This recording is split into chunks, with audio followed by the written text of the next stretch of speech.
Good evening, I'm Conor McCue. Our top story at 7, the murder charges for Sydney and Tammy Moore are dismissed. We're here at the scene of this accident that Highway Patrol is now calling a deadly accident. They have just released that there was a fatality. Right now the crowds outside the State House are a little bit smaller than they were earlier, but they are in a smaller area, and that's because law enforcement is setting up these fences. What we do know is that this fire started right here in the garage of this home. We know that after that, neighbors say there were several explosions, and we know those explosions were so powerful they even blew the sides and the doors off the side of this home. People have been trying to get in and out of here all night, but with floodwaters more than a foot deep is very hard. We do not recommend it. Well, following last night's deadly shooting here in Charleston, we've seen plenty of prayer vigils and church services pop up all around town. Well, Georgetown County leaders briefed everyone a little bit earlier saying this is not over, but there are plenty of resources in place. In fact, in the past couple of days, more than 300 rescues have happened around the county. An undefeated season, an Orange Bowl victory, and a shot at the national championship.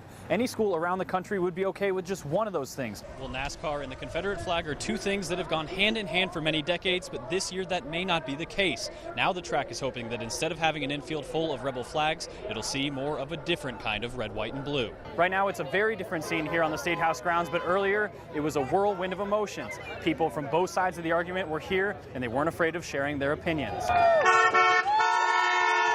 What started as joy and elation for many today turned into a realization of something much bigger. Times are changing. Like I said, my boyfriend's white, my daughter's mixed. Times are changing. So, I mean, like, we need to change with it. That change is something not everyone sees necessary. Sammy Evans says bringing down that symbol of his heritage won't unite the people of South Carolina. When the flag comes down, a lot of people think that we're going to wake up the next morning and everybody's going to love everybody, but they're not. But once the news broke that flag was officially coming down, we just overcame! People did come together and celebrate what they see as much needed progress.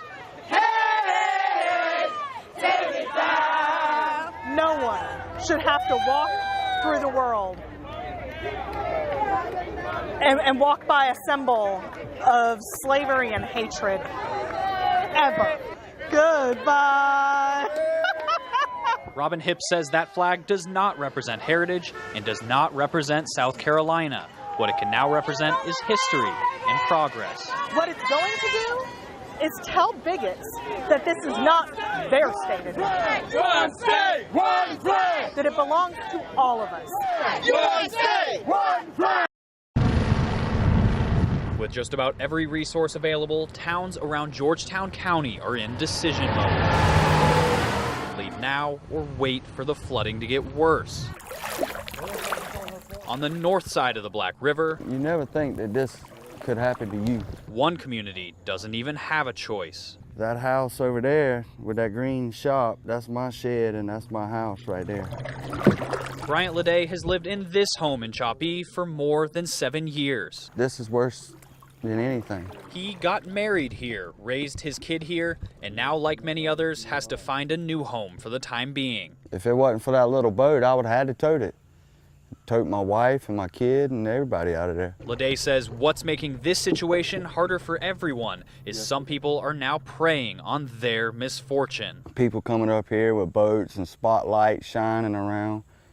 You know, that's an eerie feeling when you lose everything you got and then you got people coming in here trying to take what's left. Leday says at this point, though, worrying would be a waste of time. You got to keep living. Instead, he hopes folks will join together. This can't stop you or slow you down. And get through this as a community. It's not about how hard you get knocked down, it's how you get back up after you get knocked down.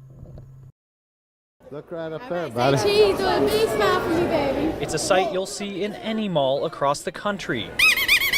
The goofy photographer, crying kids, and a big man in red smiling through it all. Say I want to say I like Star Wars. And with each request, Santa assures he'll make it happen. Here we go, sweetheart. That is, until 9-year-old Ronnie McCune had his chance to ask for a Christmas gift. If our dad isn't home on Christmas Eve, do you mind making a stop by Fort Hood in Texas? You see, for the past 21 years, Ronnie's father, Ronald McCue, has served in the National Guard. He's done many tours in the Middle East and recently finished his final deployment. Since then, he's been stationed in Texas, and his kids haven't seen him since before he left. Something they hoped old St. Nick could change.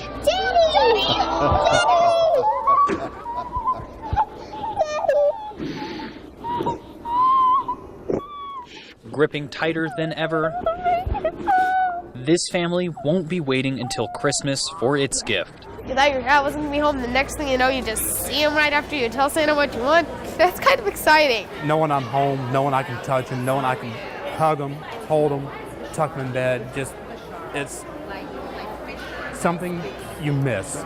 So with another 3 days until the big holiday, the McCue family will be a little busy. Santa. Remembering their picture-perfect Christmas surprise. We just asked Santa for you, and here you are.